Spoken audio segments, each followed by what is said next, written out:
What is up, Terp fans? Welcome into another Shell Shock experience. I'm Matt Moderno. You see Terp legend here today. I've got Jeff Ermann of Inside Maryland Sports here joining me today. He's legendary in the keeping us plugged in community. So, Jeff, thank you for your service to the Terp Nation here. We really appreciate it.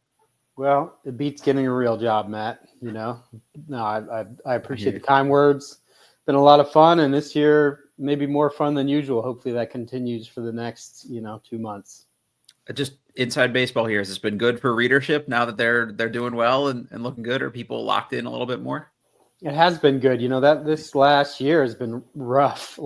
Sure. When you stack up about a losing basketball season for the first time, other than Turgeon's year, which doesn't really count when he left, first time in 30 years, and then you put a football season after that where they were, 1-8 in the Big Ten. People have not been enthused or happy with the product. So yeah, it's been nice to see, but also just nice not to, business aside, nice to just not have everybody upset all the time, have some positive vibes. It begins to depress you after a while, It's nice that when someone says something negative in the message board now, there are more people willing to push back on it at the very least. Just like, let us have a nice day, before we go back to the sky is falling. Yeah, until the next 2-game losing streak. Exactly right. We're never that far away from it, and I'm guilty of that myself. Before we get too far into this, we're brought to you by Vision Media Solutions, the top media management company in the DMV. So see them for web design, videography, everything else you could think of. And also BetOnline. The biggest weekend of the year is finally here, which means more updated odds and props for Super Sunday. BetOnline is the world's most trusted betting platform and your number one source for online betting. We have hundreds of prop bets, MVP odds, in-game betting. BetOnline is your ultimate game day companion. So whether you're a seasoned fan or a first-time bettor, BetOnline offers you everything and more to enhance your game day experience. Visit the website today and make the game day action a little bit more. BetOnline, where the game starts. So just sticking with that, maybe, Jeff, a little bit. I'm a fan first and foremost. I was kind of out a couple of weeks ago almost.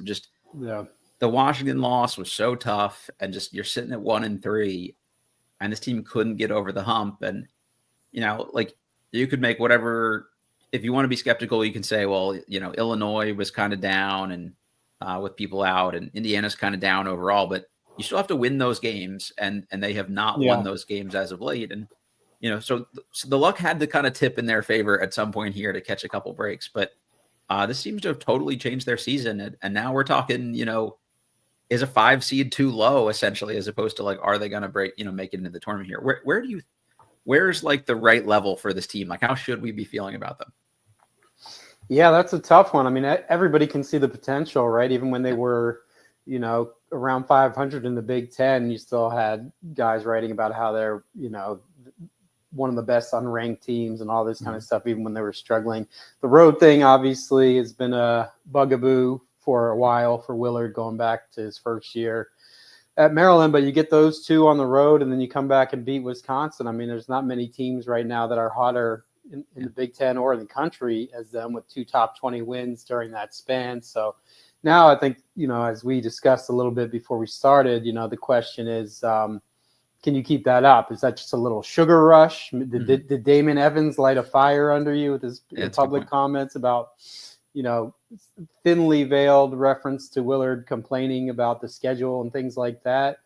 Or are you that team now? Have you just grown into that team during the past month, which might be possible? I mean, it's, it stands to reason when you have that many new pieces and they're all coming together and they're all really wired to be the guy or to score, at least when you look at the starting 5. Those aren't guys who've been role players in their careers, except for Selden Miguel, but he was still the 6th man of the year at USF. But, so it stands to reason it would take that group of guys a little longer to kind of meld together. That's not a unique thing, obviously, with the portal and everybody turning over their roster every year, but, it does make sense. So now I think this trip to Ohio State will be really interesting because, before that those last 2 wins, they just weren't winning on the road at all. Ohio State's been really good lately, 3 blowout wins, including an upset at Purdue.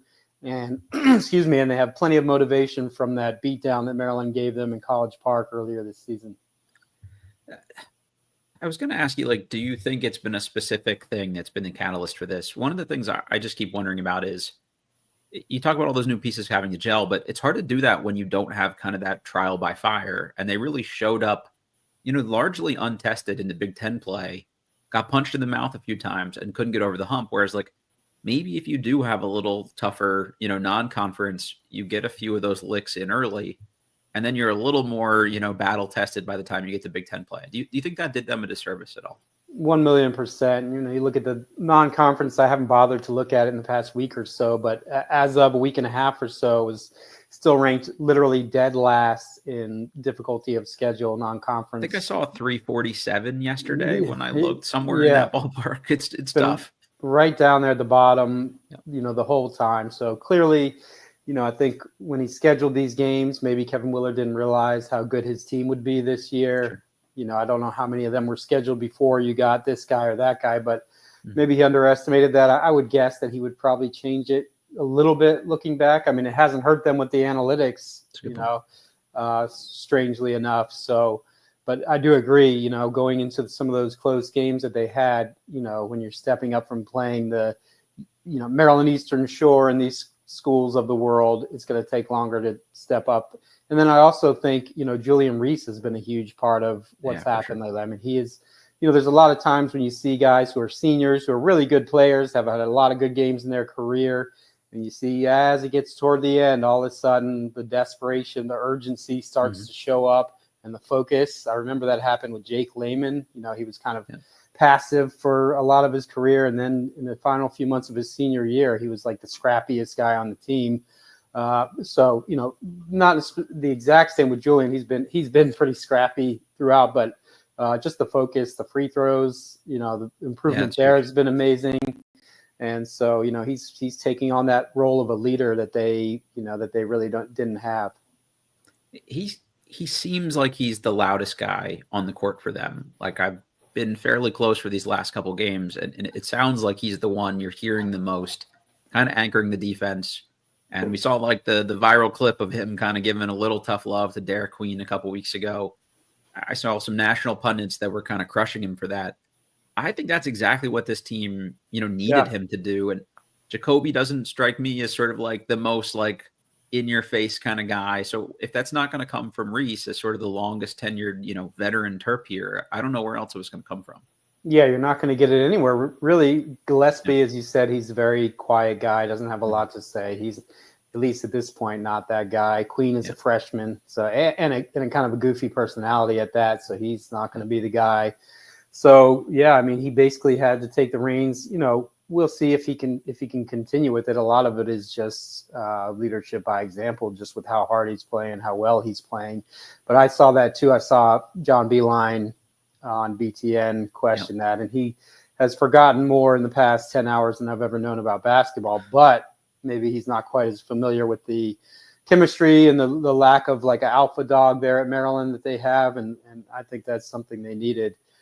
So if he can keep up that play and as we all know, stay out of foul trouble and keep hitting the free throws, that makes them a way better team. John Beeline might have a better coaching resume, but you've also never tried to tell millionaire professional players that they need to run suicides after a practice. So which one of us really knows more about basketball at this point? This is valid. That's great stuff on this current team. I think trending up is sort of the way I would look at it. You mentioned the Ohio State game. I think that'll be awesome for them. And just honestly, if you're Kevin Willard, like you just make a tournament and you probably survive a good amount of like the crushing fan blowback you would have had. But for this program going into next year, I think positive momentum, getting a 5, 6, 7 seed would look pretty good. And things are going to be a little interesting next year. There's a little changing landscape. Obviously, NIL has been the talk the last couple of years, but now we've got revenue sharing coming in and maybe revenue sharing on top of NIL, which seems like a total Wild West that we're headed back to here.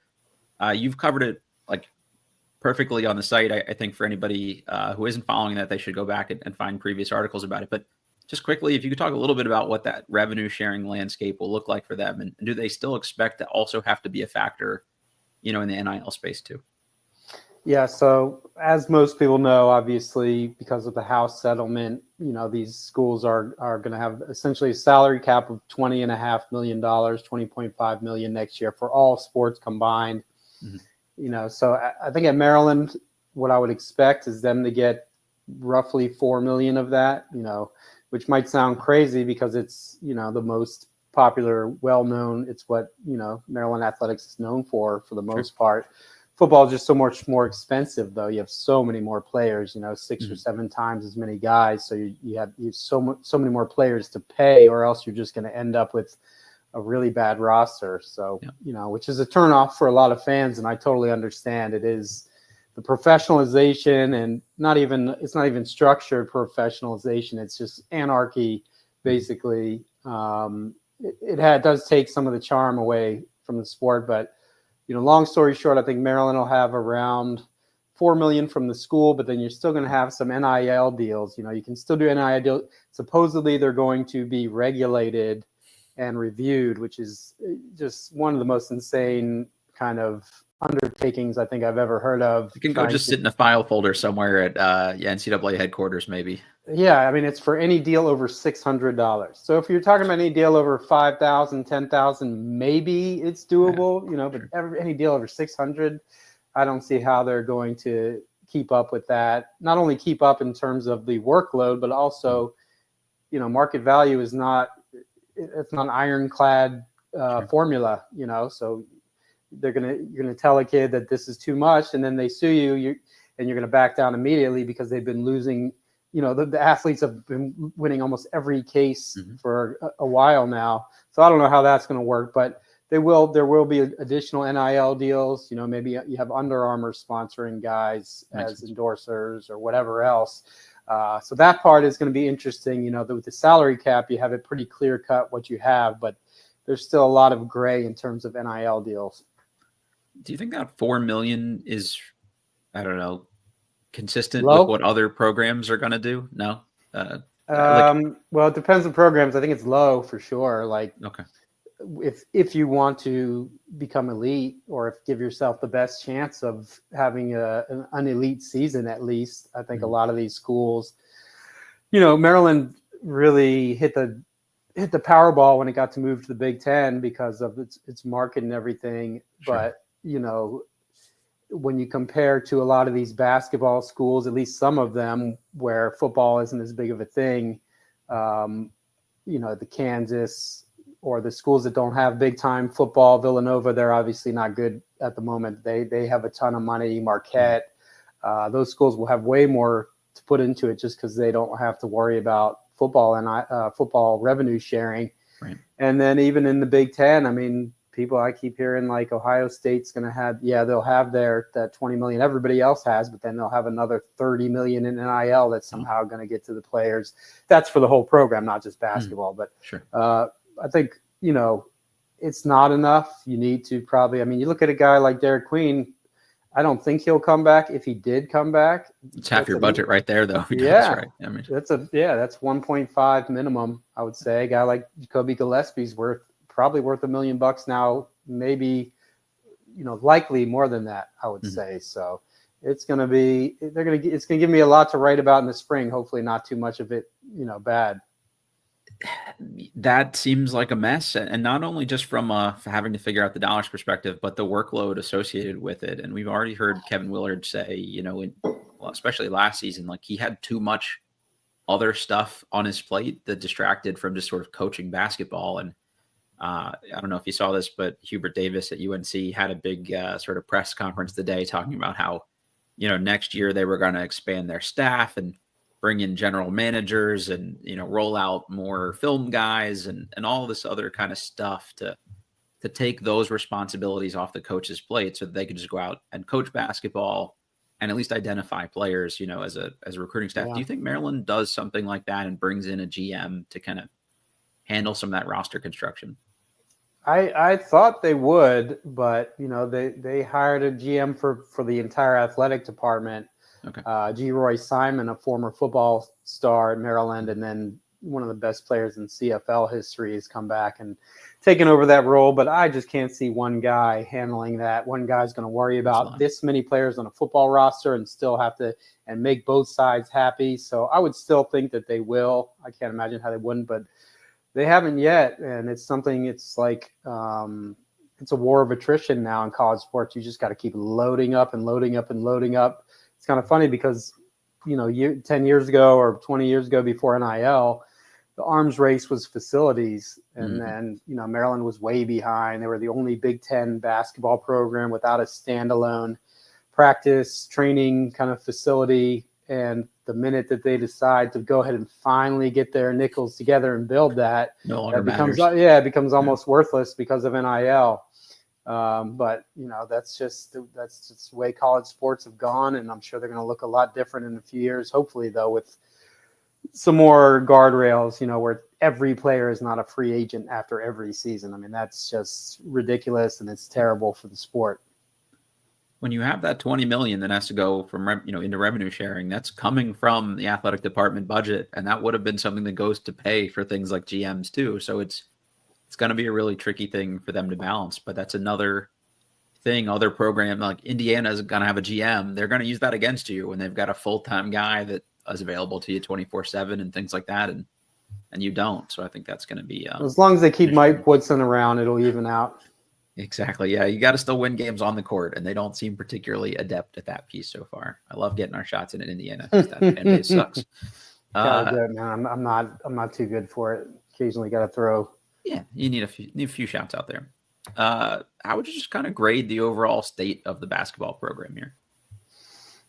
That's a good question. It depends if we're talking like long term, including the Gary years and everything else, just what Maryland has been on average, or if we're talking the past few years where. Let's go past few.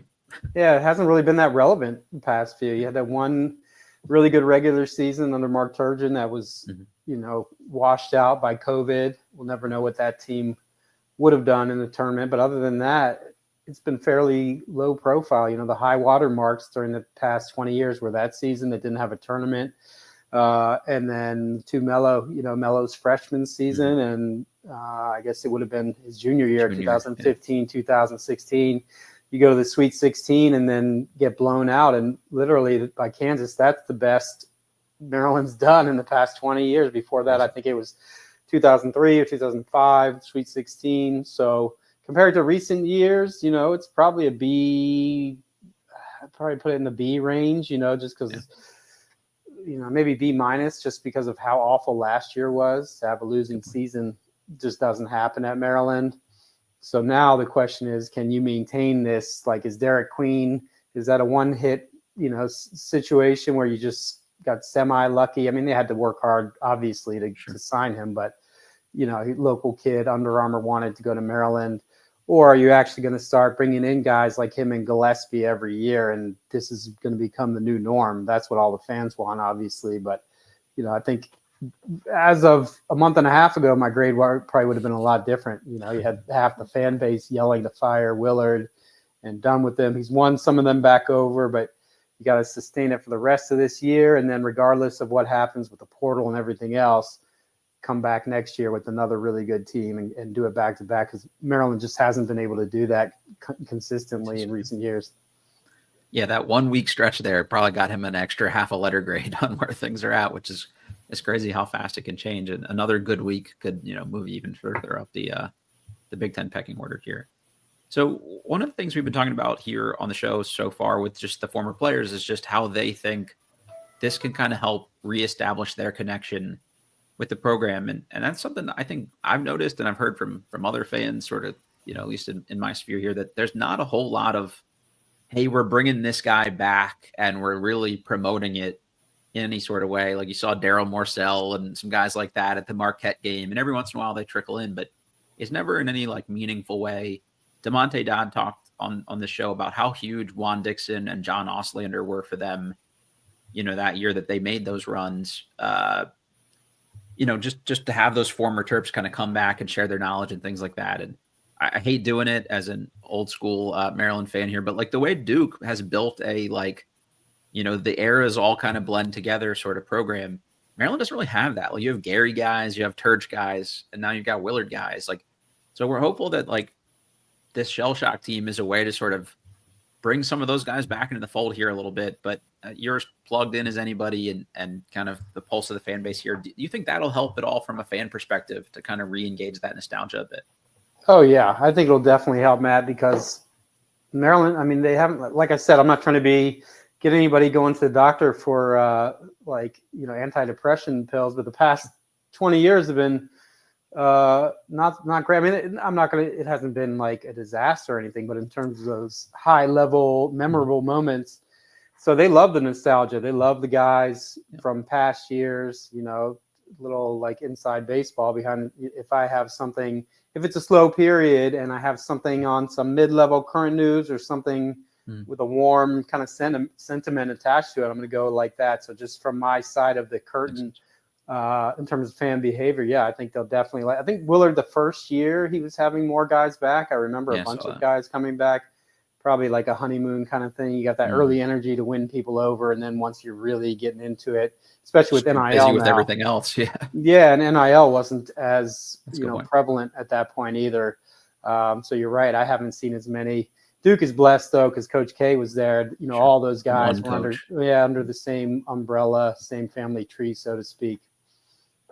Yeah, I don't know. We're hungry for that, right? Like we have those few moments. I recorded an episode with Daryl Morcell this morning, and we were talking about that COVID team that you mentioned, and just it's fun to what if that team. It sucks that we didn't get to see it play out, but that really probably was the peak, at least of the last decade. I would say realistically. So that's not a lot to go on, but there's a lot of players that are likable from that group. So just having a chance to bring them back into the fold here. I think would be good for them. And also it'd be nice to see a former Terp on the staff somewhere too. Like a lot of schools do that. And I don't think there's anyone that, was involved in the program anywhere in the basketball department there. Greg Manning's dad played for him, and he was a ball boy, I guess, when he was a kid. But in terms of guys who actually played at Maryland, no, I don't think there's any right now. Gary made a little bit more of a habit of that, and then Turgeon pulled back. Obviously, Juan Dixon, that didn't go great. I don't think that they're, hanging out on New Year's Eve or anything these days. But you're right, there has not been a strong, and a lot of fans have actually mentioned that as a negative, both not just on the coaching staffs, even the athletic department. Not as many alums, because when you're an alum, obviously you're much more likely to really invest yourself in it long term, as opposed to just looking to the next job. But yeah, we had James Gist on, and James is a guy that's maybe one of the most decorated European players of all time, honestly. And someone like that, just think about what he could teach young guys about the game, and also help prepare them for professional careers too. So those kinds of names, I would love to see kind of get back in the fold here a little bit too. And something like Shell Shock is also a way to kind of evaluate some of those guys too, and see if there's an opportunity to get them back. And a little birdie told me that you guys have some pretty, you might have some pretty good names lined up for next summer. It's sounded pretty good from what I'm hearing here. A couple big faces will be good. It's the next thing I wanted to ask you, so it's a perfect segue. Who do you think fans would want to see? The most popular answer so far has been Melo Trimble. So I guess other than him, who do you think people would want to see out there, and who would you want to see out there? Yeah, if Gravis Vasquez was still able to play, he probably would have been most popular. I'm not surprised that it was Melo. Melo's got to be, he's really the obvious choice. I won't go with that since everybody else is. I'll say Des Wells for, that's cool. For the dunks. That would be fun. I mean, he's one of the most electrifying players they've had in the past, however many years. So I'd like to watch Melo and Des reunite. That would be fun. Yeah, definitely. I think it's cool to see guys reconnect with their former teammates, and they've all kind of mentioned their own former teammates, but seeing guys that didn't play together, that would have been cool if they did. That's kind of the one I'm sort of interested in here too. That's true. Yeah, that is a cool twist to have guys from different eras together. You get a Des Wells and a Rashid Suleiman in on the wings together, or something like that. I think would be a little more interesting too. Jeff, this has been awesome. I don't want to keep you super long here. Single most important question so far of the podcast: where can people find more of the great stuff that you do? So on Twitter, or X, I guess, .com/Jeff_ERMANN, and Inside MD Sports is the site covering the Terps all day, every day, recruiting, basketball, football, everything you want to know about. And the podcast too. Check out IMS Radio. That's my go-to source here. Not a ton of Maryland basketball podcasts, so I think that's something we're hoping we can help correct here a little bit. But Jeff, you guys do great work, and I appreciate that. And I like the non-rev reports too. So I'll just keep those coming for me. It's I'll nice let to Wheels know about that. There you go. Yeah, I'll tell Wheels. Paul will be pissed, but I'll tell him anyways. Yeah, please tell Paul especially that you're getting more requests for more non-rev reports. Got you. Awesome. All right. Thank you again for doing this. Everybody, you know the drill. If you're watching on YouTube right now, please click that like button for us. Tell a friend, rate, review, subscribe, all that good stuff. We're brought to you by Vision Media Solutions and betonline.ag. And we will catch y'all next time.